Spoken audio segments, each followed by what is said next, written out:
Hey everyone, welcome to Spell Bee. Let's talk about Cocktail 2 trailer and ये भी देखेंगे कि ये फिल्म के डायरेक्टर ने कैसे पास्ट में एक्ट्रेसेस को वियर्ड वे से हैंडल किया है। एंड आई डोंट नो ये कोइंसिडेंस क्यों हो रहा है दैट बैक टू बैक ऐसी फिल्में आ रही है जहाँ पे दो लड़कियां एक लड़के के पीछे पड़ी है। इट इज लाइक इस पॉइंट पे बॉलीवुड को लग रहा है कि लेडीज को सिर्फ एक ही काम है कि कमिटेड लोगों को स्टील करना, या हस्बैंड बॉयफ्रेंड जो भी है वो अपने पार्टनर पे चीट करता है। यही प्लॉट बचा है, यही ऑडियंस को चाहिए। सी कॉकटेल 1 जब आया था लोगों ने उसको बहुत पसंद किया था, ऑडियंस ने प्यार दिया था एंड वो फिल्म एक्चुअल में एंटरटेनिंग थी। एंड ये कई इंडस्ट्री का हैबिट है कि अगर एक फिल्म हिट चली गई उसका पार्ट 2 बनाया जाता है एंड मेजॉरिटी केसेस में पार्ट 2 डिसअपॉइंटिंग रहता है। अभी से कॉकटेल 2 का जो कास्टिंग है वो बहुत स्ट्रॉन्ग है। कृति सेनन, शाहिद कपूर एंड रश्मिका मंदाना। एंड कहीं ना कहीं एक्सपेक्टेड था कि कॉकटेल 1 जैसा ही स्टोरी लाइन होगा। जस्ट दैट इस पॉइंट पे ट्रेलर देख के ऐसा लग रहा है कि कॉकटेल 1 के जोक ज्यादा इंटरेस्टिंग थे, ज्यादा एंटरटेनिंग था वो। एंड अभी कॉकटेल 2 में भी वही ट्रायंगल देखने मिल रहा है। स्टोरी लाइन ऐसा लग रहा है कि शाहिद कपूर एंड रश्मिका एक दूसरे को डेट कर रहे हैं। कृति सेनन जो है वो थर्ड पर्सन है जिसका ये मानना है कि फॉरएवर वाले प्यार में वो बिलीव नहीं करती है कि पर्सन के साथ कैसे कोई रह सकता है, बट इवेंचुअली उसको प्यार हो जाता है। अभी यहाँ पे 2 एंडिंग का पॉसिबिलिटी लग रहा है। शाहिद एंड रश्मिका का शादी होने वाला एक दूसरे के साथ, बट एंड मोमेंट पे may be Shahid and Kriti Sanon को प्यार हो जाता है। या और एक थियोरी ये है कि एंड में रश्मिका एंड कृति सेनन को प्यार होने वाला है एंड शाहिद कपूर की जो फीलिंग्स है वो हर्ट होगी। In a way it seems as if कि कोई तो कमिटेड पर्सन अपने पार्टनर को चीट करेगा एंड किसी और से उसको प्यार होगा। अभी रिसेंट जो मूवीज आई है उतना डिसअपॉइंटिंग ट्रेलर नहीं है, जैसे पति पत्नी और वो 2, देन है जवानी तो इश्क होना है। इन अ वे ये कोइंसिडेंस बैक टू बैक हो रहा है कि एक एक्टर एंड 2 एक्ट्रेस यही फॉर्मेट में फिल्में बन रही। अब ये प्रोड्यूसर्स के लिए थोड़ा डिसएडवांटेज है। इवन इफ कॉकटेल 2 वही क्लीशे कहानी नहीं दिखा रहा होगा, स्टिल ट्रेलर में बिल्डअप वैसा गया है। एंड जैसे पेद्दी फिल्म में थोड़ा डबिंग प्रॉब्लम देखने मिला था, वैसे ही कुछ इस फिल्म में देखने मिल रहा है। रश्मिका के जो डायलॉग्स है उसमें जो डबिंग किया जा रहा है वो फॉर सम रीजन सिंक में नहीं बैठ। नॉट सेइंग रश्मिका एक अच्छी एक्ट्रेस नहीं है, गर्लफ्रेंड ये फिल्म में देखने मिल गया है कि वो फिनोमिनल एक्ट्रेस है। Just that it seems as if कि जब वो बॉलीवुड फिल्में करती है तो एक स्ट्रेस ले लेती है एंड ये प्रेशर में आ जाती है कि उसको प्रूव करना है दैट वो अच्छी एक्ट्रेस है, जिस वजह से उसके सर्टेन सीन्स जो है वो नेचुरल नहीं लगते। स्पेसिफिकली जब वो गुस्सा होती है या चिल्लाती है, वैसे ही कुछ कृति सेनन के साथ जो उसके आर्ग्यूमेंट्स है वो सीन्स में देखने मिल रहे हैं।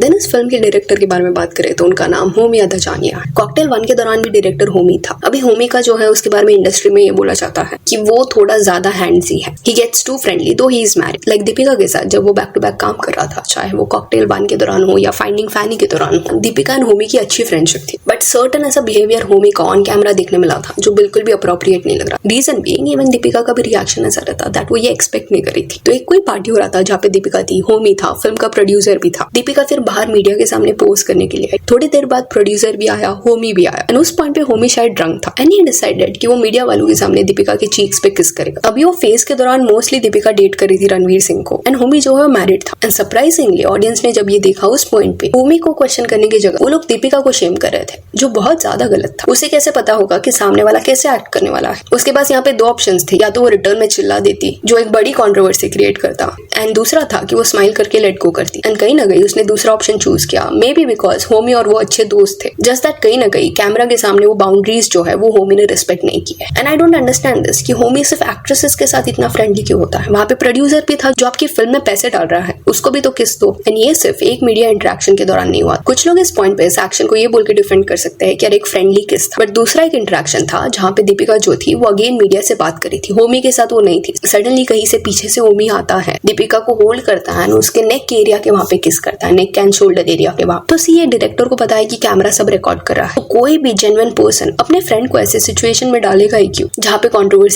कंट्रोवर्सी हो सकता है। एंड क्या करेगी दीपिका उस पॉइंट पे कैमरास के सामने। सडनली जैसे ये हुआ वो उसके लिए भी अनप्रेडिक्टेबल था, उसके एक्सप्रेशन से दिख रहा था। And it seems as if कि दीपिका ने इसके बाद ऑफ कैमरा होमी से बात किया होगा कि not to do this on camera. Even if वो लोग क्लोज फ्रेंड्स होंगे बट इस चीज को शायद समझा नहीं जाएगा। एंड उसके बाद से जो भी इंटरव्यूज हुए वो साल के बाद से, उसमें वैसा बिहेवियर होमी का नहीं देखने मिला। And again as I said, यहाँ पे डायरेक्टर को क्वेश्चन करने की जगह दीपिका के कैरेक्टर के ऊपर सवाल उठाया जा रहा था कि तुम तो रणवीर को डेट करी थी ना, तो ये क्यों हुआ। लाइक एक्सक्यूज मी, लोगों को क्या ये दिख नहीं रहा कि ये सिनेरियो उसके कंट्रोल में नहीं है, किसी और ने ये करने का डिसीजन लिया था। एंड ये इम्तियाज अली ने भी किया। वो कुछ तो एक कहानी नरेट कर रहे थे दीपिका के बारे में। एंड कॉकटेल क्योंकि इतनी ज्यादा हिट रही है एंड उस फिल्म में दीपिका का एक ऐसा कैरेक्टर था जो पार्टी करता है, एंजॉय करता है लाइफ को। तो इम्तियाज अली का ये कहना था कि कॉकटेल ये फिल्म के लिए जब दीपिका को चूज किया जा रहा था उस एरा में उसका इमेज ऐसा था सबके सामने कि वो गुडी गर्ल है, बट बाद में लोगों को पता चला पार्टी वगैरह वो करती है। अभी तो सबको पता है, वो क्लिप्स वगैरह बाहर आ गए, ऐसा कुछ लाइन था जो दीपिका ने बॉलीवुड इंडस्ट्री में पार्टीज किए हैं उन क्लिप्स की यहाँ पे बात हो रही है। तो यहाँ पे कहीं ना कहीं इम्तियाज अली का मीनिंग ये दिखाई दे रहा था कि दीपिका को वो जो गुडी गर्ल इमेज था वो गलत था। एंड देखो अभी सबको पता चल गया वो पार्टी गर्ल थी। बट क्या पार्टी करना, लाइफ एंजॉय करना, इसका मतलब ये है कि कोई खराब इंसान बन जाता है? गुड गर्ल्स का डेफिनेशन क्या ये है कि घर पे बैठे रहो, पार्टीज को मत जाओ? यही सेम चीज क्या आप एक्टर्स के बारे में बोलते हो कि अरे इनका गुड बॉय वाला इमेज था बट अभी पार्टीज वगैरह में जाते हैं? बिल्कुल भी नहीं। उनका पार्टी अटेंड करना आपके लिए बहुत नॉर्मल है, बट क्योंकि दीपिका एंजॉय कर रही है, पार्टीज में जा रही है, वो आपको गलत लग रहा है। इसी कभी कभी ये जो इंडस्ट्री के लोग होते हैं उनकी बैकवर्ड थिंकिंग ऐसे स्टेटमेंट्स के दौरान स्लिप हो जाती है।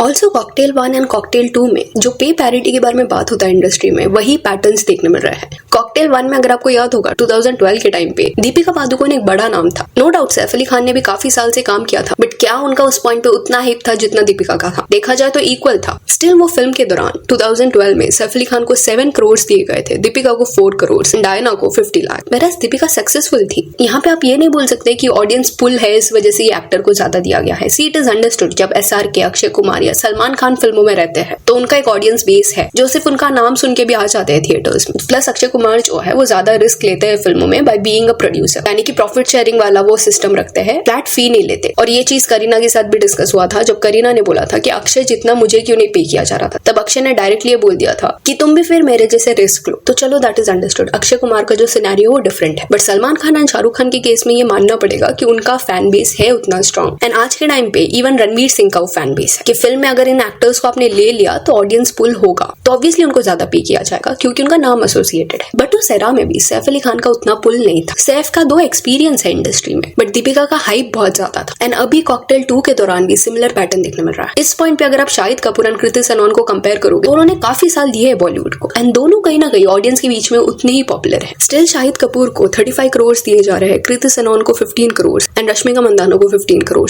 अभी से रश्मिका भी एक्सट्रीमली फेमस है। जस्ट दैट रश्मिका के केस में रीसेंट बॉलीवुड फिल्में उसकी नहीं चली है जो उसने सलमान खान के साथ वगैरह किया है, तो पॉसिबिलिटी है कि प्रोड्यूसर्स थोड़ा डाइसी हो कि वो ऑडियंस पुल कर सकती है कि नहीं। बट कृति सनोन ने back to back amazing projects दिए हैं एंड हिट फिल्में दी है। वेराज शाहिद कपूर का ग्राफ कृति सनोन जैसा नहीं रहा है। शाहिद की रीसेंट और रोमियो वगैरह फिल्में नहीं चली है। नॉट सेइंग वो अच्छा एक्टर नहीं है, जस्ट दैट अगर ये नंबर्स एक्चुअल में सच है 35 एंड 15 करोड़ का, मुझे डिफरेंस जो है वो क्लियरली अनफेयर लग रहा है। बिकॉज सी मेरा पर्सनल ये प्रेफरेंस है कि कृति सनोन को बड़े पर्दे पे देखना अच्छा लगता है, उसकी एक्टिंग अच्छी है, इंटरेस्टिंग रहता है जो भी फिल्में वो चूज करती है। एंड मेरी तरह और भी ऐसी कई ऑडियंस है जिनका सेम मानना है, तो कृति सनोन का ऑडियंस पुल है। सिमिलर ऐसी ऑडियंस रहेगी जो शाहिद कपूर को भी पसंद करती रही। बट क्या आपको लगता है कि 2026 में इन दोनों के बीच में इतना डिफरेंस है कि शाहिद कपूर ज्यादा ऑडियंस ला पाएगा एंड कृति कम, कि 15 से 20 करोड़ का पे में डिफरेंस देखने मिल रहा है? ऐसा नहीं लग रहा, इसलिए नंबर्स फेयर नहीं लग रहे। एंड अगर आप ट्रेलर को देखोगे तो कहीं ना कहीं ज्यादा कहानी जो है वो रश्मिका एंड कृति के अराउंड रिवॉल्व करी है, उनकी फीलिंग्स के अराउंड रिवॉल्व करी है, तो उनके एक्सप्रेशंस, उनका इनपुट ज्यादा है। अगर इक्वल होता तीनों का पे तो समझ आता, पर एक्ट्रेसेस को सिर्फ 15 करोड़ देना एंड एक्टर को ज्यादा देना, जबकि तीनों का अगर इनपुट सेम है, then as audience we need to highlight this. And Maddock Films के अंडर ये फिल्म बन रही है, तो ऐसा मत समझो कि मैडॉक की टीम को ये रियलाइजेशन नहीं है कि एक्ट्रेसेस जो होती है वो भी इस पॉइंट पे ऑडियंस पुल कर सकती है। क्योंकि स्त्री 2 अगर आपको याद रहेगा, उन्होंने श्रद्धा कपूर के नाम पे उसको एक्सटेंसिवली सेल किया था। जब फिल्म लोगों ने देखा तब उनको रियलाइज हुआ कि अरे श्रद्धा को तो छोटा पार्ट है, बट क्या प्रमोशंस के दौरान उन्होंने ये बताया? बिल्कुल भी नहीं।